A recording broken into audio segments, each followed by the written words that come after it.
Hello everyone, welcome on board, and thank you so much for joining in for today's session for the new nuclear playbook strategic choices for a power constrained world.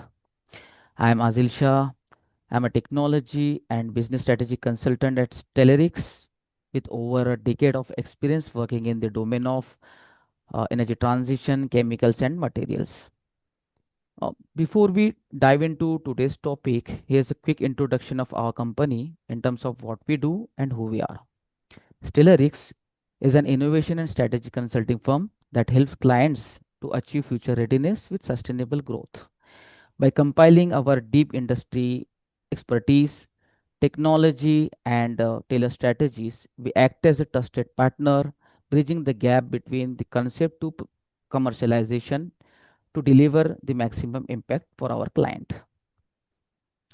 We span across 8 different verticals, including energy, chemicals, and materials, CPG, life sciences, high tech, etc. We cover the new age domains such as energy storage, energy transition, bio based and green chemicals, future technologies such as 6G and autonomous vehicle, etc.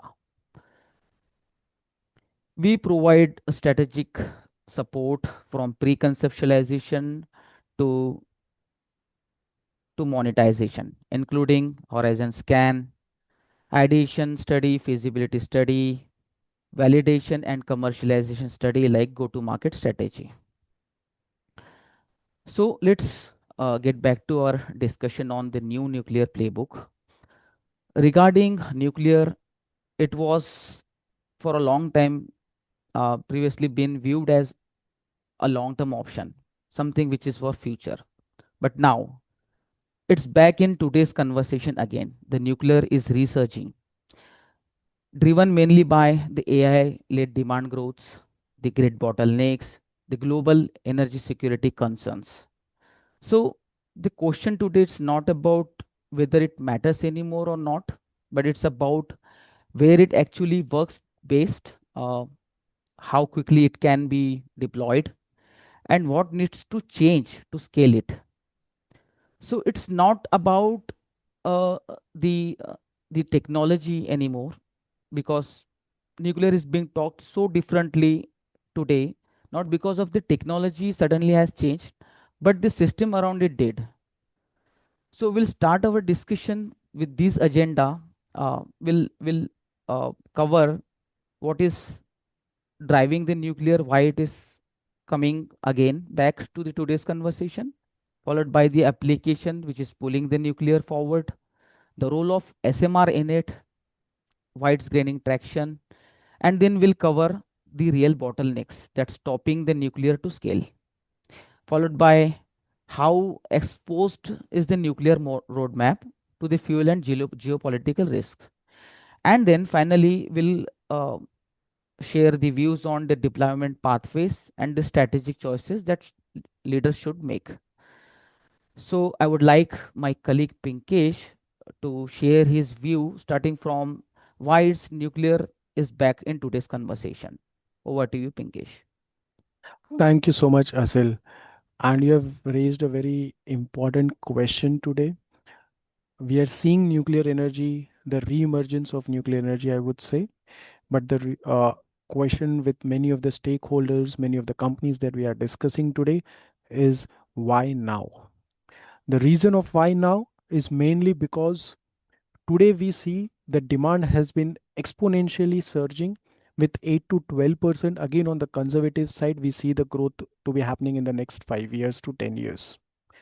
And that has been driven majorly because of the AI data centers that we see, what we call as the AI power hunger. In 2025, we had hit a tipping point when it comes to AI, generative AI.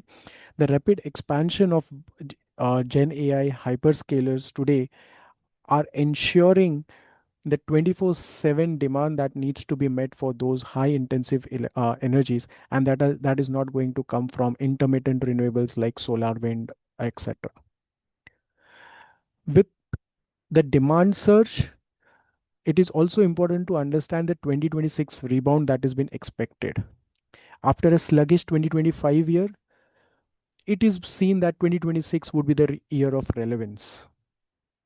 Uh, we are already expecting 15 new reactors to be adding up to 12 gigawatts globally in terms of capacity to ensure to have this supply demand balance.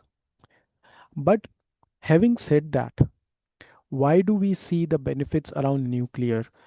And that's majorly because of sustainability, clean energy that it provides, the land footprint, the operational life that it provides, and also it res- it protects from the energy sovereignty when it comes to global dynamics that is happening today. We are looking at COP30 that recently conducted, and we observed there are 33 countries who have already registered for triple nuclear energy act, where the countries would be focusing to triple their nuclear energy capacity in the next 5 years. In support to that, government policies like Shanti Bill that India recently announced in their financial budget allocated around 2 billion USD to support this transition involving SMRs and nuclear energy. Similarly, EU taxonomy has backtracked from clean energy and have provided provisions to reintroduce nuclear for strategic purpose. Poland is one classic example where coal powered nuclear plants are back on grid because of the surgence of high surgence of energy. This also adds to the next question specifically is, where do we see the applications that are coming in? Are those conventional? Are those AI hyperscaler data driven? Or do we see other opportunities also with respect to nuclear energy? So when we see from the key applications standpoint, definitely AI and data centers are driving the majority of the energy demand or the push towards nuclear energy. But innovations and emerging applications will also play a key role. Pink hydrogen, industrial heat and process energy, district heating, and desalination are found to be having a key role or a promising use case for nuclear energy and SMRs. Today, most of the industrial stakeholders, when we are discussing with them, they are keen to understand what's beyond AI and hyperscalers for nuclear energy, both in terms of use case, second in terms of the ROIs, and does it really make sense to invest in nuclear energy for the next decade. To our observation and to our analysis, what we see today, there are already 6.6 gigawatt in place when it comes to nuclear frontier coming from data centers and hyperscalers. These are majorly led by Google, Amazon, and so on.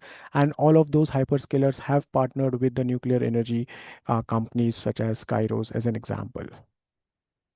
But from industrial heat and hydrogen perspective, we are seeing the first real red hydrogen project that's based on nuclear coming in the next 10 years. Steel and chemical manufacturing industries are betting on hard to abate emissions, and nuclear will play again a key role there.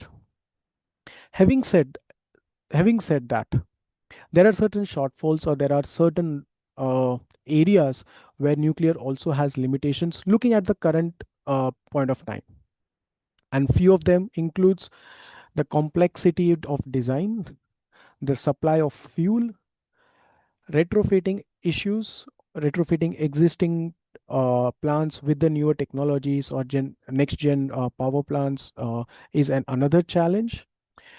And carbon price points is key to understand how those carbon markets would be evolving and support the nuclear energy space.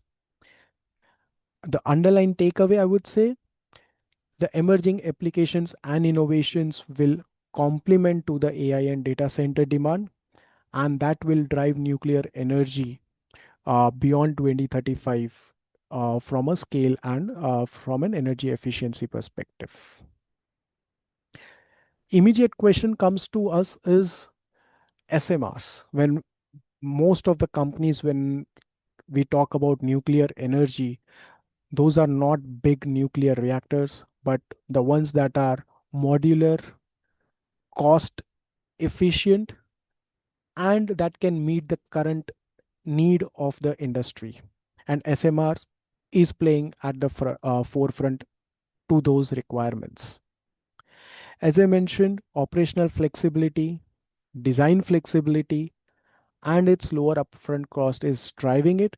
But at the same time, we are also looking at the key constraints when it comes to SMRs.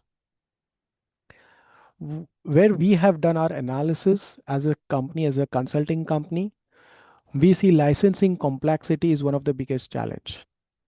The companies who are developing nuclear technologies or nuclear power plants are not just going to rely on self production or one or two exclusive contracts because of the high investment costs. The revenue streams coming in from licensing opportunities is quite complex because of different expectations and different contractual terms. And from a practicality standpoint, that is where we have seen bottlenecks coming in. The second challenge is definitely from uranium fuel enrichment challenges that we all have been discussing around HALEU, specifically over the last 2 years.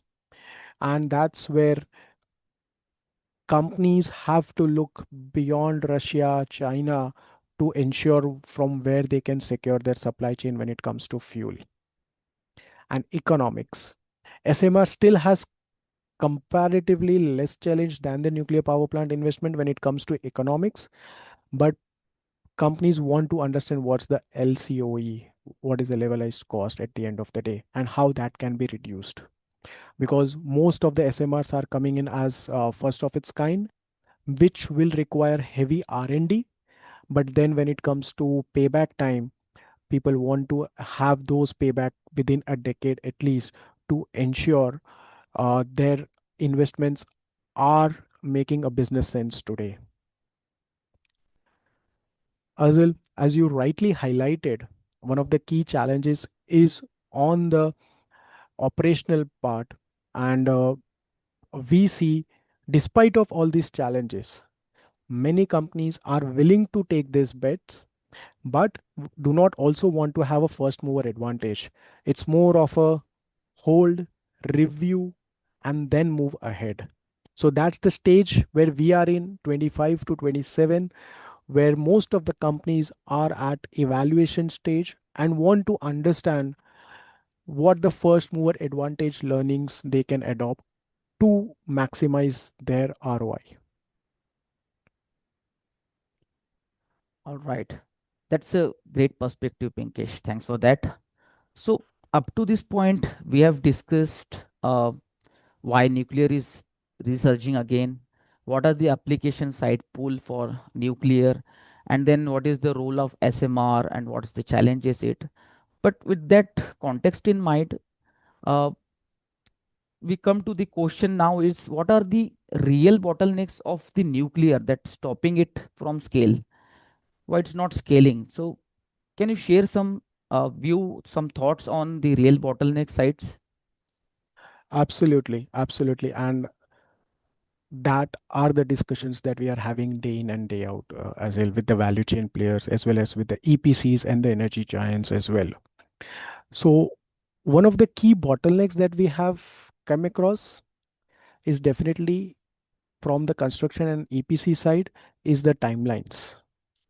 Today, anywhere between 3 to 8 years it takes to build a SMR or a nuclear power plant de- after finalizing the design part of it.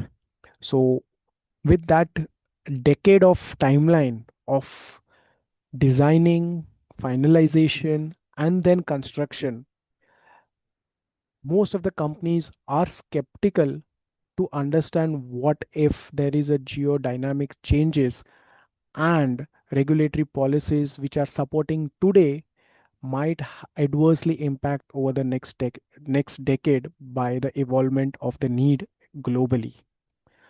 So that's one of the keys key concerns from a construction and EPC company's perspective.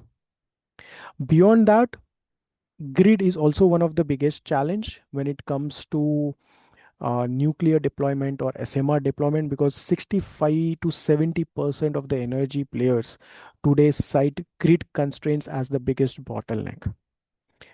Everyone tomorrow can build a reactor, but if there is a queue of 5 to 10 years to interconnect those power systems with the grid, the nuclear power plant is trapped there.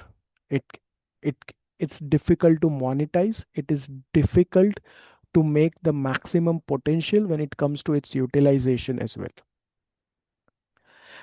Finance and I would say risk allocation is a challenge, but here what we see from a finance standpoint, most of the companies are looking to have a collaborative approach there.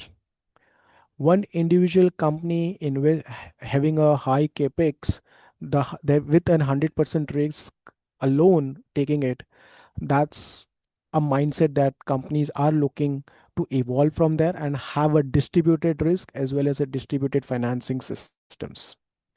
And with that, that also supports in overcoming geopolitical scenarios, and also to ensure the fuel supply coming in from different regions. So today, HALEU is one of the biggest challenge for SMRs, but then there are Gen 3 plus nuclear reactors that are developing with minimum or uh, reduced uranium specific fuel requirements. And that is where we see the innovations as well as collaborations are moving towards having a resilient supply chain beyond uh, uranium specifics. So from a constraint standpoint, these are majorly that what we are seeing. Regulation evolvement is definitely one of them where most of the companies are looking forward to from a support standpoint. So for example, if we talk about US NRC, and there are uh, Shanti Bill of India, all of those regulations are in the evolving space and are looking to support SMR licensing, streamlining the operations, as well as ensuring iterative process to meet the industry demands. From a strategy standpoint, over the next 15 years, what we have seen or what our observations are, in the next 5 years, companies should focus around building a feasibility, building a roadmap towards nuclear. So, what are the CFDs? What are the regulated asset base RABs around that? How can supply chain can be secured by PPAs? What could be the licensing opportunity? Feasibility needs to be done before making a fine FIIDs for the nuclear. The next 5 years, I would say, by let's say if we talk from a timeline perspective from 2030 to 2035, it is where we see designs would be coming in. Construction of nuclear plants would be heavily focused around by different players, and we also see that would be the right or the sweet spot to make a right decision looking at all geopolitical scenarios, how they are evolving, regulatory policies, how are they prioritizing nuclear energy, and at the same time how do we see the fuel supply chain, the risk associated with as well as the price volatility associated with it. So that's the building part that we see from 2030 to 2040. And then beyond 15 years, 2040 plus, is where we see nuclear energy will be monetizing, will be leveraging the last 15 to 20 years, 30 years of the ROI that has been that can be expected. And this would align with design redesigns. This will align with closed fuel cycle, as well as the advanced reactors that would be coming evolving over the next 5 year over the next 15 years. So those are the key bottlenecks that we are seeing, Azil, when it comes to the nuclear space over the next 10 to 15 years. All right. Very well explained, Pinkesh. You uh, just mentioned that HALEU is one of the key challenges. Uh, Yep. and which is currently uh, dominated by Russia today. Does that mean that the AI era story is failing because of this value enrichment, the control by Russia?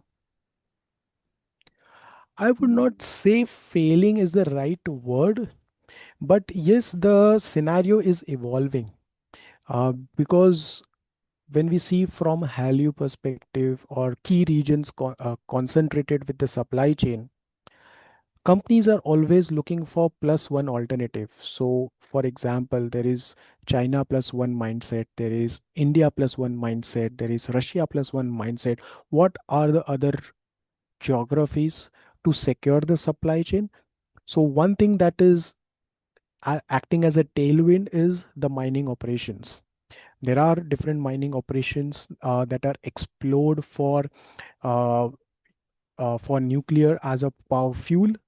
At the same time, there are innovations that are happening which can minimize the utilization of enriched uranium, and that is where reactors involving Gen 3 plus LWR based reactors uh, are taking a center stage.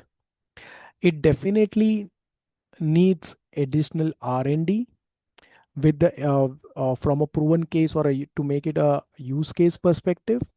But I would say it is more of a strategic shift from HALEU towards more sustainable, low risk, and continuous supply of the fuel for the 30-40 years of the nuclear energy that we are looking at. So that's the view uh, that I personally have on Helio specific. And again, when we talk from a medium path perspective or from next 5 to 10 years perspective, it is more on the domestic enrichment, localization would be the key strategic areas where most of the companies are looking at. And it is not only for nuclear energy in this space, it's also from the supply chain standpoint, across chemicals, materials, across energy that we are seeing. Localization is preferred, is the go-to strategy for most of the companies today, and that also supports the timeline perspective. Yeah, and that is where we see Helio to be moving and the companies to be moving from Helio.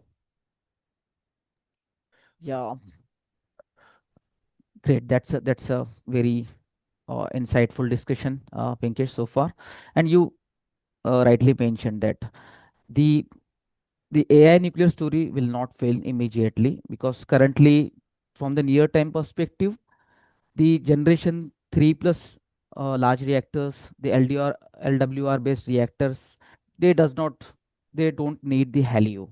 Right. So with the current timeline, with the near time path, this will be the first thing that will move, and then in the medium path, the HALEU supply chain will strengthen further. So now I would like you to move from the concept to the real world implications. Are there any new or the real world implication was we are seeing it? Uh, what are the real deployment pathways that could be for the nuclear? Absolutely, Azil. Though at very initial stage, when we talk about nuclear energy or the establishment of the nuclear energy perspective, there are use cases out there when it comes to adoption of nuclear energy. One of the key elements, what we are looking at from an adoption standpoint, is the financing part of it. Today, as I mentioned uh, in the earlier slide, today companies are not very keen to have 100% risk for themselves by investing or having a high capex. So that's where they want to de-risk the nuclear power plants at least for the next 10 years perspective, and that's where they need support from government. That's where they need support from players such as Google, Amazon, what we call as hyperscalers or AI driven companies. and the strategic companies like energy and the industry clusters and associations who want to pursue nuclear energy at the end of the day. When we talk from a deployment that is being supported by government, that is the preferable uh, preferable means or strategy that companies are adopting when it comes to deployment, because that is more reliable as well. We have seen in green energy, we have seen green hydrogen, sorry, we have seen CCUS projects where a lot of investments do not pass FIIDs. But when they are government backed, when they are government supported, subsidy linked, uh, subsidy linked support, financial supports, that's where we see things would be moving faster and a more on a reliable basis. So companies like Sizewell in United UK have adopted a government anchored deployment in UK specifically. So where UK supports in RABs to make projects bankable, reliable, and also to move away from the FIIs coming in UK to ensure more stability to the investments. Having said that, industrial initiatives coming in from hyperscalers are the need from an investment standpoint. So the best example that we have seen is Amazon X Energy, where over the last 12 to 24 months, a lot of activities is happening right from uh, designing part, right from roadmap part, right from investment standpoint. And we are seeing Amazon having 500 million plus investments going in to make sure the nuclear plant is a nuclear power SMR power plant is coming in by 2032 to 2033 as a support to their AI centers. Similar investments we are also looking at in India. Huge potential, huge investments, huge announcements by Meta, Google are coming up, and which will anchored projects, which will drive the emergence of SMRs and nuclear energy going forward. One of the key elements that we are also looking at from a, I would say, not so Fortune 500 companies, but the companies who are willing to take a bet on nuclear energy because of their energy needs is the energy clusters and industrial association based support that they are looking at. We have seen in Finland, we have seen in Switzerland, European Union specifically, which are driving nuclear energy based on energy clusters and industrial clusters investments that are happening from associations. So that also supports to de-risk, but at the same time, there are also areas where complexities also develop eventually. But these are the top three deployment strategies that we have seen. But over the next 10 to 15 years, I am pretty sure these business models are going to evolve. These business models are going to transform for better adoption to ensure reduced timeline and faster uptake of fuel as well as faster commissioning of the nuclear power plants. Okay, that's a very good insight, Pinkish. Very well explained. We are almost at the end of our discussion. But before we wrap up, one final area I would like you to touch on is the strategic choices that the leader should make today in the AI era. Right. From a strategic choices today, the key elements that um, the leaders need to take a call on is first is whether to go on a grid based energy electricity or whether to go on a off grid control. That is the biggest decision that leaders need to take at the initial stage. Beyond that, the role of nuclear energy when it comes to meeting the needs are coming from energy side, electricity side, heating side as well. What is the power capacity that nuclear power plant needs to ensure to and what is the price associated with it, what is the LCOE that they are looking at. With time that LCOE will reduce, but what's the take or what's the appetite of the companies and the leaders to bet, and what is the right time for those bets.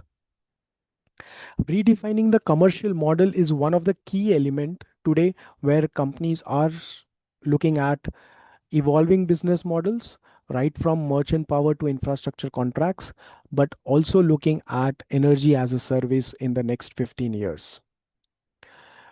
The one of the biggest choice that leader need to take is on the geopolitical scenarios. Again, those scenarios are beyond individual or a company's control at certain point of time, but then those are directional choices need to be taken very deliberately, but at the same time very cautiously. That all will feed in into the decision making when it comes to supply chain resilience, when it comes to ROI payback period, when it also comes to evolving technology bets that needs to be taken from a nuclear energy or an SMR perspective. So those are the key strategic choices that leader needs to take before finally carving out a roadmap for nuclear energy, Azil. And that is where uh, we see Stellarix playing a very keen role to demystify those lenses and support them in making those strategic choices based on the analysis, based on the tracking that we do, and based on the opportunities that comes up for the companies. Okay. Thank you. Thank you so much, Pinkesh, for your thoughts and insights. And thanks everyone for joining in for today's webinar on nuclear. If you have any question, any query regarding the nuclear adoption, nuclear technology, feel free to comment Stellarix in the comment box and our team will reach you. Thank you so much. Have a great day. Thank you, everyone.